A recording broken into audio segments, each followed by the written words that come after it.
When I was young, I didn't really know what I was going to do when I got older.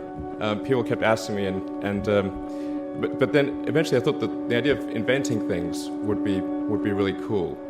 And the reason I thought that was because I read a quote from Arthur C. Clarke, which said that a sufficiently advanced technology is indistinguishable from magic, and that's really true.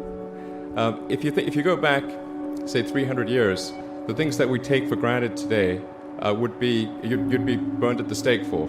Being able to fly, being able to see over long distances, being able to communicate, and having access to all the world's information instantly from almost anywhere on the earth.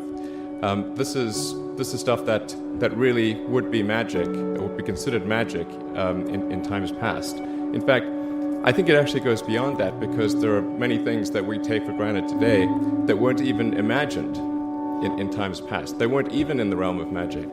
So it actually goes beyond that.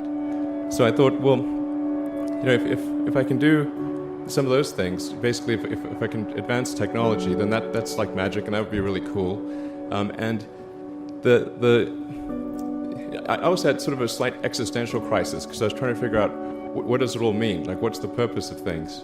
And I came to the conclusion that if we can advance the knowledge of the world, if we can do things that expand the scope and scale of consciousness, then we're better able to ask the right questions and become more enlightened, and that's really the only way forward.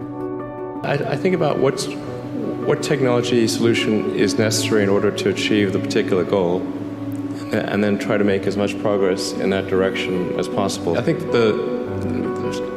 being a multi-planet species and being out there among the stars is important for the long-term survival of humanity.